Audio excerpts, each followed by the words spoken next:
Imagine living in a community so high in elevation that each breath feels like a struggle, yet every day, despite the challenges, you find the strength to rise and tackle the hard work in the mines. Sounds not great, doesn't it? Even if it's your 5th consecutive day of barely being able to stand, any decision to skip work because you feel too ill means the hope of earning enough money for your family this month vanishes entirely. You head to the mine, covering your mouth with a damp cloth because you don't have a proper mask, and you brace yourself for another day in a crammed, dust-choked, silica-filled hellhole. And the worst part, because we're not there yet, today doesn't even count. Your turn to earn is still weeks away. After more than 12 hours underground, you emerge exhausted and make your way through your impoverished neighborhood, avoiding eye contact with anyone who might mistake you for someone carrying something valuable, all while just silently praying that you reach home without being attacked. Welcome to Rinconada, a city whose very name means the cornered one. At 5,100 meters or 16,700 feet above sea level, Rinconada is the highest permanent human settlement on Earth. Tucked high in the Peruvian Andes, it clings to the side of Mount Anania at the foot of a massive glacier known as Alchita, more poetically called La Bella Dormente, or the Sleeping Beauty. Located in the Anania district of Peru's southern Puno region, it remains one of the country's poorest areas, despite being really rich in gold reserves.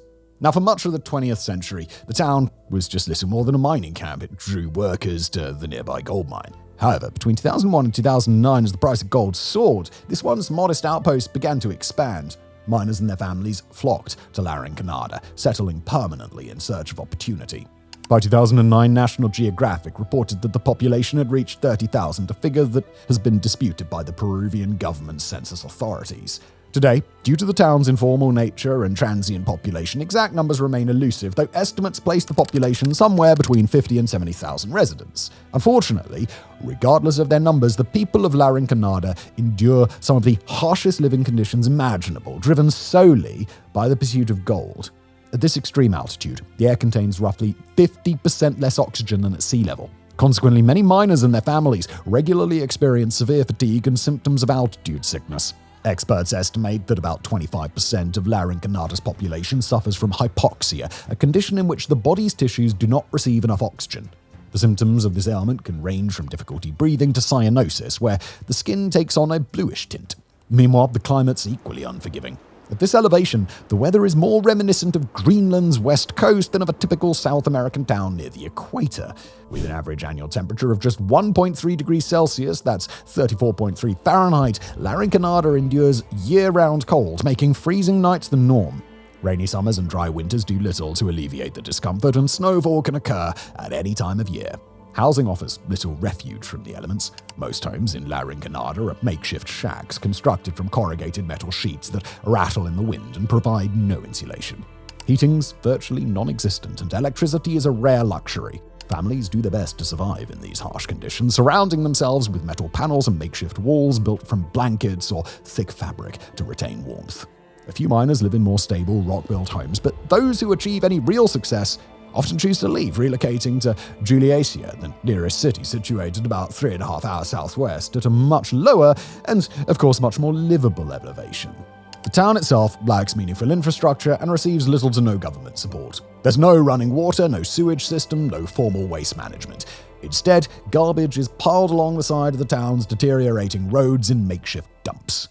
To worsen matters, a deeply corrupt system has left around 68% of the population living below the poverty line, while the average life expectancy for mine workers is a shocking 30 to 35 years. I'd be dead already. That's less than half the national average. It's just crazy.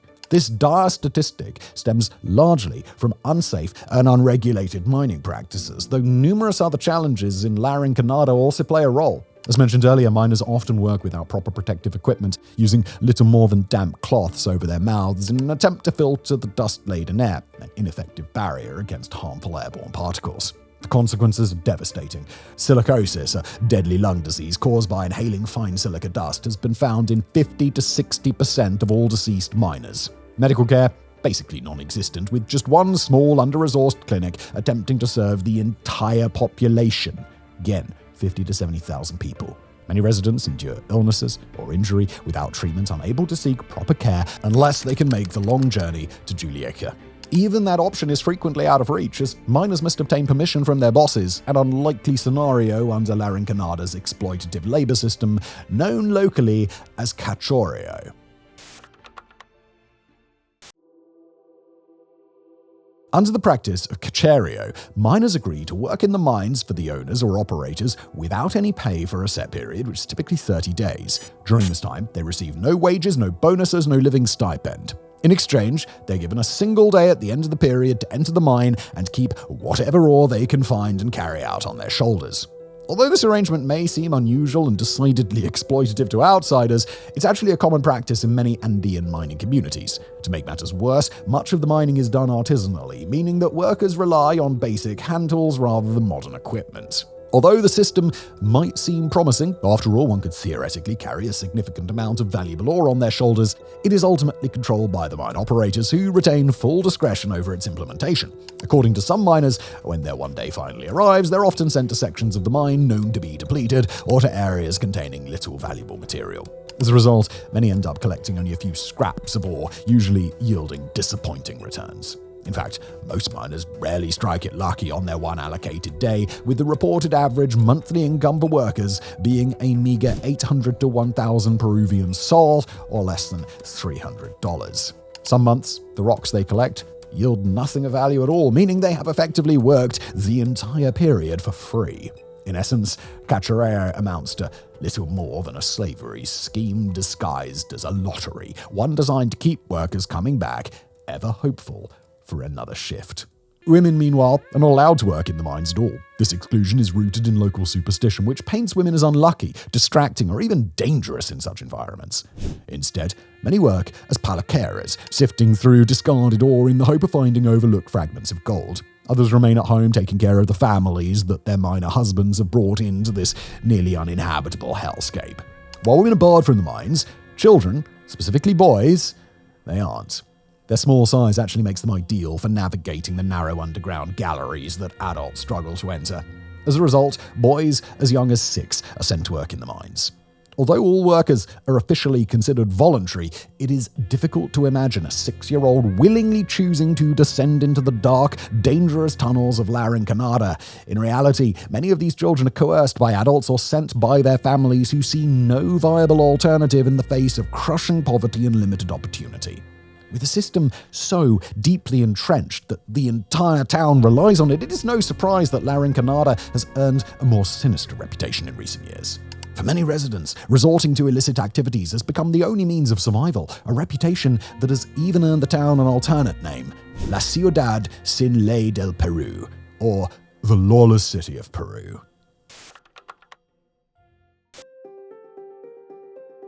In La Rinconada, a single company, Corporación Ananea, holds the government's license to mine.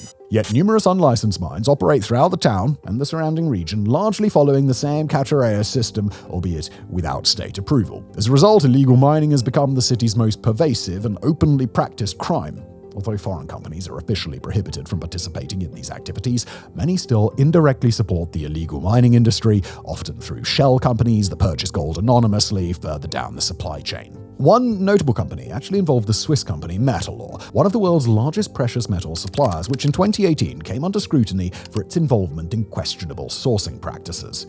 Reports revealed that between 2001 and 2018, Metalor purchased over $4 billion worth of Peruvian gold through illegal channels. Their supplier, Minerales del Sur, was also under investigation by the Peruvian government for trading illegally sourced gold and money laundering.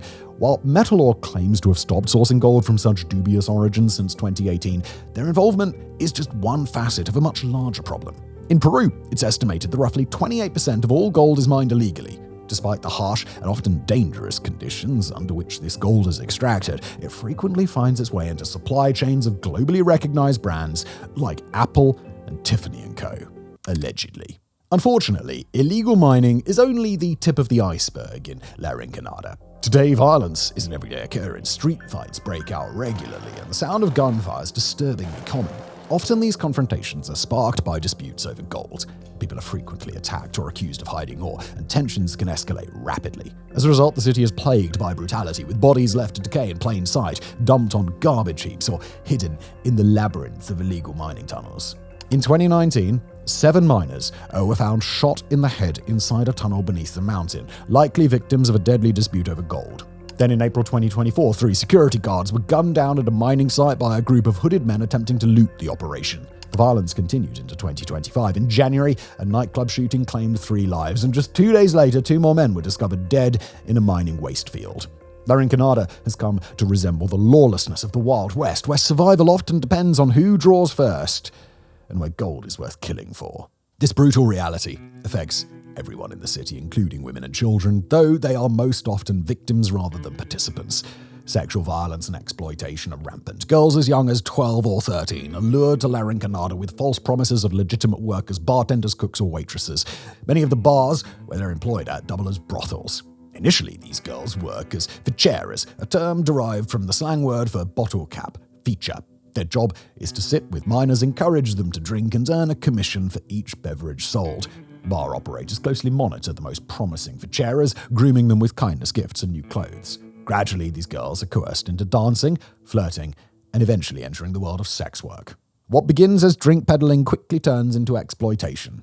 As disturbing as it is, these illegal brothels are widespread. Authorities estimate that anywhere from 100 to 300 such establishments operate in the region, with thousands of women and girls trafficked in from across Peru, Bolivia, and Colombia, lured by lies and trapped by violence. And yet the problems of Rinconada do not end there, nor do the far-reaching effects that the city has on the surrounding region. Now, one of the most common complaints from anyone entering Rinconada is the overpowering smell. With no waste management system in place, the entire town is blanketed in a foul odor, a pungent mix of human excrement, rotting garbage, and arid chemical fumes. In artisanal and small-scale gold mining, cyanide and mercury are widely used to extract gold from ore. Cyanide is employed in a process called leaching, while mercury is used in mercury amalgamation. Both methods carry significant risks due to the extreme toxicity of these chemicals. If I named cyanide and mercury, you'd immediately say that those are dangerous ones. And as a result, they've caused severe environmental and health damage. In 2019, the Society for Threatened Peoples, Doctors for Environmental Protection, and Greenpeace collaborated to conduct extensive testing of soil, sediment, and water throughout the area. Their findings revealed that conditions in the city were even worse than previously believed. Mercury pollution was found to contaminate the waterways, the land, the air, and even the glacier that looms above the town. Today, the only uncontaminated water source in the region lies in the uppermost layers of that glacier. Meanwhile, the already oxygen-thin air at Rinconada's extreme altitude is laced with mercury vapor. This toxic air can infiltrate the lungs and cause serious neurological damage, impairing memory, motor function, and potentially leading to paralysis and even death. In addition, locals report frequent instances of acid rain tainted with mercury that falls on the town and leaves a film of the substance on the roofs of their homes. Without adequate government support or basic sanitation infrastructure, mercury pollution represents only one facet of Rinconada's broader environmental crisis. Plastics and other waste are so pervasive that trash is scattered across nearly every corner of the city. Tragically for the people of Peru, the pollution from Rinconada has not remained confined to the city. It's spread beyond its borders, affecting communities that lie even hours away. The Quarta River, which flows south from Rinconada into Lake Titicaca, has become so severely contaminated that farming communities along its banks have reported sick and dying livestock since the mid-2000s. As waste and pollutants continue to flow downstream, garbage, accompanied by the carcasses of dead dogs and cows, has become a common sight along the riverbanks. Moreover, the surrounding soil has reportedly become so salinated, poisoned, and infertile that many farmers have been forced to abandon their land altogether, leading to the collapse of numerous communities along the Quarta River. In 2018, Peru's Ministry of Health launched a study to assess the full impact of the pollution. They conducted tests on residents of Carata, a town located about 40 kilometers or 25 miles downstream from Rinconada, further than even Juliaca. The results were alarming. Over 83.5% of Carata's population showed traces of heavy metals in their bodies, stark evidence of how far-reaching the effects of the lawless city of Peru have become. In recent years, some efforts have been made to acknowledge La Rinconada's issues, though far fewer initiatives have aimed to resolve them. For instance, in 2024, the Peruvian government partnered with the Trio Citizen Security Department to install 15-man security booths, 18 surveillance cameras, and a new monitoring center in the town. However, these measures seem to focus more on protecting the town's gold reserves than on safeguarding its residents. In truth, La Rinconada represents only one particularly extreme example of a far-reaching, systemic issue affecting the entire Andean region of South America. Across Peru, Colombia, Bolivia, and Venezuela, countless mines operate under the exploitative Cachorio system, employing unsafe practices that jeopardize both the environment and human lives. Without a comprehensive overhaul of the region's mining industry and regulatory infrastructure, the outlook for La Rinconada, and communities like it, remains truly grim. Thank you for watching.